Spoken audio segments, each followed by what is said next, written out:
Assalamualaikum warahmatullahi wabarakatuh. Kami dari kelompok 4 akan mempresentasikan materi yang berjudul Struktur Modal Internasional. Kelompok kami yang beranggotakan, yang pertama ada Angga Setiawan, NIM 215, yang kedua ada Aksa Nurfaiza, NIM 106, yang ketiga ada Akonia Bella Rahmatia, NIM 125, yang keempat ada Safitri Nuraninda Purwanti, NIM 165, yang kelima ada Dwi Lutfia Agustin, NIM 219, yang keenam ada Nur Hidayati, NIM 262, yang ketujuh ada Rizka Akbarina, NIM 334, dan yang kedelapan ada Gita Arinda, NIM 384. Kemudian materi yang akan dibahas pada presentasi kali ini yaitu yang pertama ada teori struktur modal yang berisi pendekatan teori keagenan, asimetri informasi, interaksi produk, dan pengendalian perusahaan. Yang kedua yaitu struktur modal perusahaan multinasional yang berisi faktor pendukung dan penghambat utang yang tinggi. Yang ketiga yaitu struktur modal anak atau cabang perusahaan, keuntungan dan kelemahan struktur modal lokal. Yang keempat yaitu manajemen biaya modal. Pendekatan teori keagenan. Menurut pendekatan ini, struktur modal disusun sedemikian rupa untuk mengurangi konflik antar berbagai kelompok berkepentingan. Sebagai contoh, pemegang saham dengan pemegang utang akan mempunyai konflik kepentingan. Pemegang saham dengan manajemen juga akan mengalami konflik kepentingan. Pada konflik pertama, jika utang mencapai jumlah yang signifikan dibandingkan dengan saham, maka pemegang saham akan tergoda melakukan substitusi aset. Dalam hal ini, pemegang saham akan beroperasi dengan meningkatkan resiko perusahaan. Resiko perusahaan yang meningkat menguntungkan bagi pemegang saham karena kemungkinan memperoleh keuntungan yang tinggi akan semakin besar dan sebaliknya. Struktur modal dengan demikian merupakan kompromi antara kepentingan pemegang saham dengan pemegang hutang. Selanjutnya, pendekatan asimetri informasi. Menurut pendekatan ini, ada asimetri informasi di pasar keuangan. Sebagai contoh, manajer mempunyai informasi yang lebih baik mengenai kondisi perusahaan dibandingkan dengan pelaku lainnya. Dalam situasi semacam ini, manajer akan cenderung mengeluarkan saham pada saat harga saham overload atau lebih tinggi dari yang seharusnya. Pasar kemudian bereaksi negatif terhadap pengeluaran saham tersebut, yang mengakibatkan turunnya harga saham pada saat manajer mengeluarkan saham. Keputusan struktur modal ditujukan untuk mengurangi masalah asimetri informasi tersebut. Sebagai contoh, manajer akan cenderung menggunakan dana internal, utang, dan kemudian pilihan terakhir adalah saham. Pendekatan interaksi produk atau input dengan pasar. Model ini berangkat dari teori organisasi industri dan relatif baru dibandingkan dengan teori lainnya.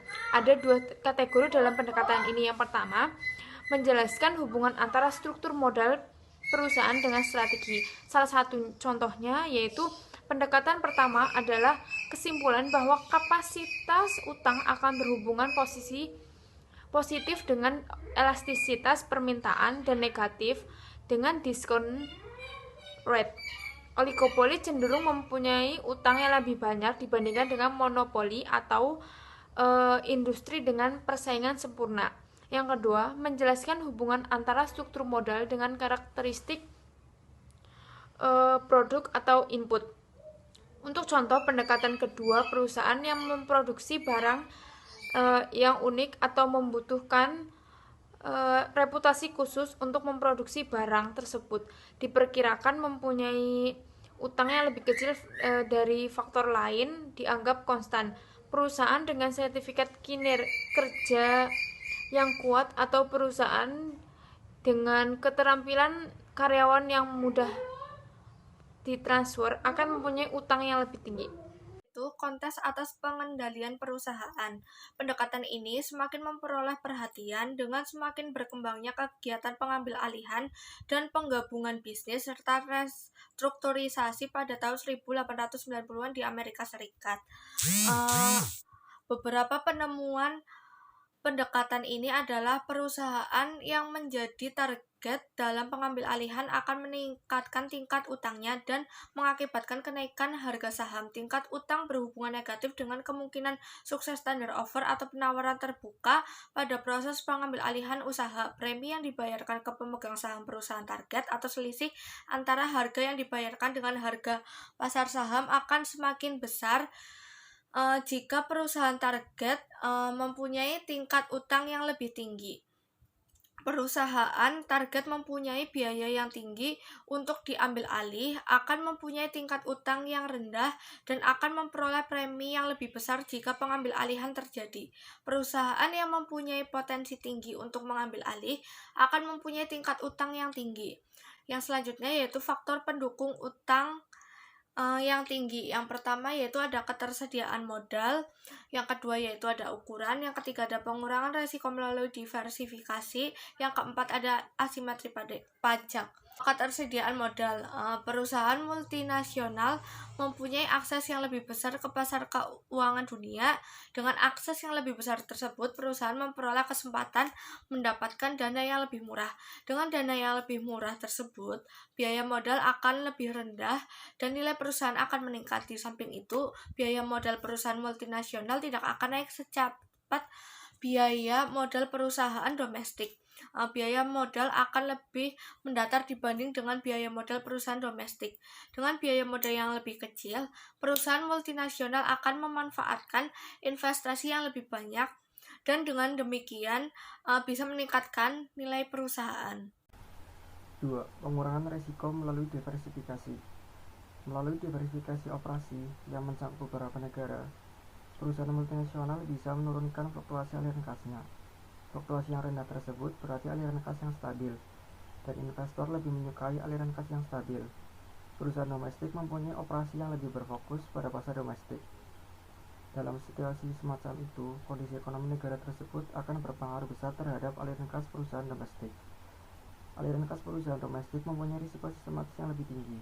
Jika negara tersebut mengalami resesi, maka aliran kas perusahaan domestik akan mengalami penurunan tanpa ada imbangan aliran kas lainnya. 3. Ukuran.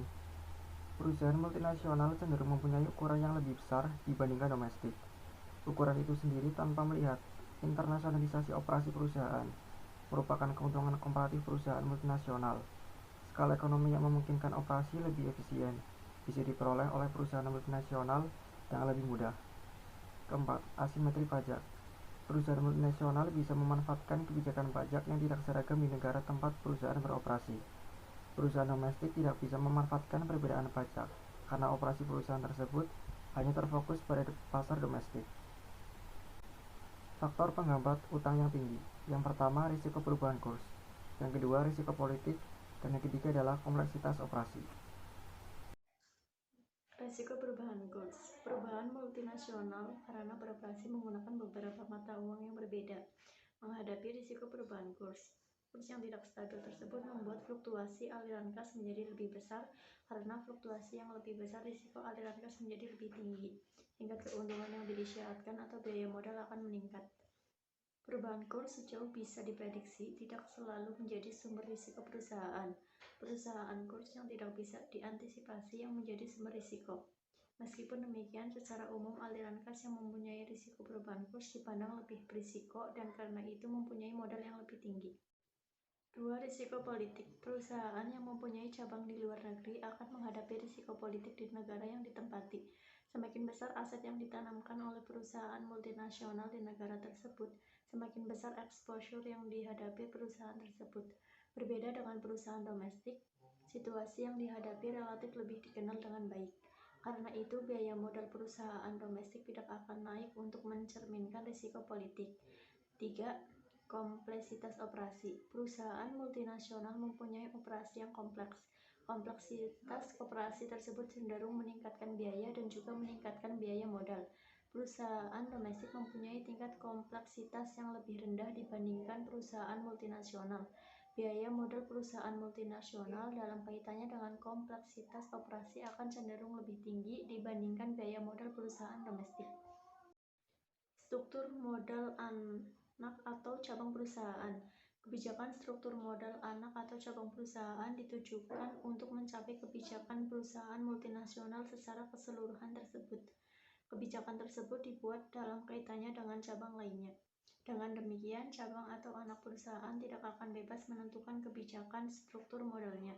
Di lain pihak, kebijakan struktur modal sesuai dengan kondisi lokal nampaknya lebih sesuai dengan perbedaan institusi, budaya, dan ketidaksempurnaan pasar yang cenderung memperkuat segmentasi pasar keuangan negara tersebut. Yang selanjutnya, keuntungan struktur modal lokal. A. Lebih konsisten dengan situasi lokal. Kondisi ekonomi akan menentukan karakteristik usaha di negara cabang beroperasi. Membandingkan angka-angka dengan perusahaan di negara lokal akan lebih konsisten dibandingkan membandingkan angka-angka tersebut dengan angka di negara lain. Perbandingan yang lebih konsisten tersebut juga akan mempengaruhi keadilan dalam evaluasi prestasi manajer cabang. Prestasi juga akan dibandingkan dengan rata-rata perusahaan lokal yang beroperasi dalam kondisi ekonomi yang sama dengan cabang. B. Mengurangi kritik terhadap perusahaan multinasional. Jika perusahaan multinasional menggunakan kriteria yang ditetapkan oleh kantor pusat yang mungkin sangat menyimpang dari kondisi lokal, ada kemungkinan kritik atau ketidaksenangan dari kalangan lokal. Misalnya, jika perusahaan menggunakan rasio utang yang sesuai dengan pusat, yang kebetulan sangat tinggi dibandingkan dengan rasio utang lokal, cabang perusahaan multinasional akan dikritik. Misal, dituduh menyebabkan risiko usaha menjadi terlalu tinggi. Kelemahan struktur modal lokal. Yang pertama, mengabaikan keunggulan komparatif. Perusahaan multinasional diharapkan mempunyai keunggulan komparatif dibandingkan dengan perusahaan domestik, termasuk perusahaan lokal, termasuk dalam hal pendanaan. Dengan operasi yang mencangkup negara sekaligus, perusahaan multinasional bisa memperoleh dana yang lebih murah. Keunggulan multinasional tersebut akan tercermin juga dalam struktur modalnya yang harus berbeda dengan struktur modal perusahaan lokal. Yang kedua, sudut pandang perusahaan pusat. Pemberi jaminan atau investor pada akhirnya akan melihat perusahaan multinasional secara keseluruhan atau perusahaan pusatnya.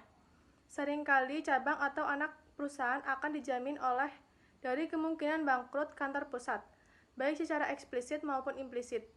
Jaminan semacam itu akan meningkatkan risiko perusahaan secara keseluruhan, meskipun risiko cabang atau anak perusahaan cenderung turun. Manajemen biaya modal. Biaya modal yang lebih kecil bisa dipakai sebagai alat persaingan. Sebagai contoh, seringkali ada argumen jika perusahaan Jepang mempunyai biaya modal yang lebih kecil dibandingkan dengan perusahaan Amerika Serikat. Karena keunggulan tersebut, perusahaan Jepang bersedia melakukan investasi lebih lanjut di modernisasi mesin serta riset dan pengembangan. Orientasi perusahaan Jepang juga menjadi lebih jangka panjang dibandingkan dengan orientasi perusahaan Amerika Serikat yang lebih pendek. Argumen ini mendukung adanya perusahaan antara biaya modal Jepang dengan Amerika Serikat yang berangkat dari beberapa hal. Yang pertama,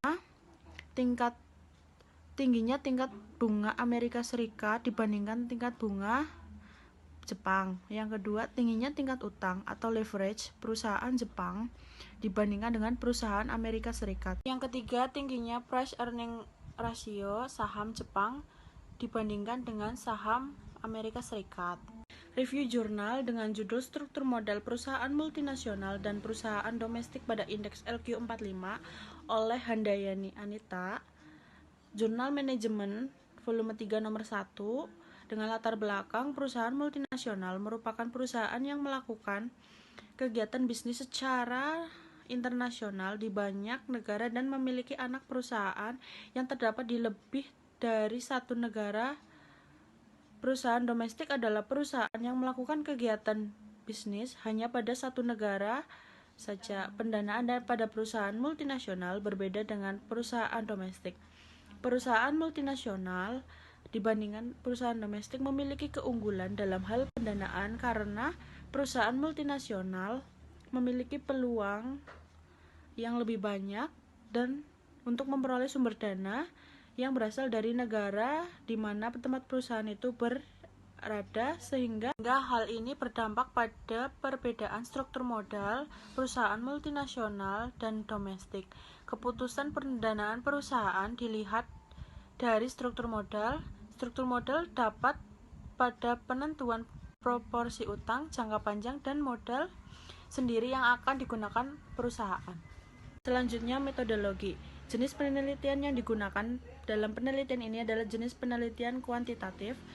Penelitian ini menitikberatkan pada pengujian hipotesis berdasarkan model dan hasilnya kemudian diuraikan atau dideskripsikan untuk tujuan penelitian, yaitu mencari perbedaan struktur modal perusahaan multinasional dan domestik, serta pengaruh usia perusahaan, ukuran perusahaan, profitabilitas, likuiditas, risiko bisnis, dan tangibility terhadap struktur modal perusahaan multinasional dan domestik pada indeks LQ45 di Bursa Efek Indonesia. Hasil dan pembahasan. Rata-rata struktur modal perusahaan multinasional lebih besar dari perusahaan domestik, yaitu sebesar 0,7187, sedangkan perusahaan domestik sebesar 0,5359. Namun, jika dilihat dari nilai probabilitas yang sebesar 0,450, yaitu lebih besar dari 0,05, maka hal ini menunjukkan bahwa tidak terdapat perbedaan struktur modal antara perusahaan multinasional dan perusahaan domestik yang tergabung indeks LQ45. Berdasarkan hasil penelitian di atas, menunjukkan bahwa struktur modal perusahaan multinasional lebih besar dibandingkan dengan perusahaan domestik. Hal ini menunjukkan bahwa perusahaan multinasional lebih banyak menggunakan utang dibandingkan perusahaan domestik. Berdasarkan uraian di atas yang menunjukkan bahwa tidak adanya perbedaan struktur modal antara perusahaan multinasional dan domestik yang tergabung dalam indeks LQ45, hal ini menunjukkan bahwa baik perusahaan multinasional dan perusahaan domestik menghadapi resiko yang sama karena berada pada negara yang sama. Apa yang terjadi dalam negara tersebut juga akan dialami oleh perusahaan multinasional maupun perusahaan domestik. Kesimpulan, berdasarkan hasil penelitian yang telah dilakukan, maka dapat diambil kesimpulan bahwa tidak terdapat perbedaan struktur modal perusahaan, baik perusahaan multinasional maupun perusahaan domestik yang tergabung pada indeks LQ45. Hal ini dikarenakan baik perusahaan multinasional dan perusahaan domestik menghadapi resiko yang sama karena berada di negara yang sama. Terima kasih.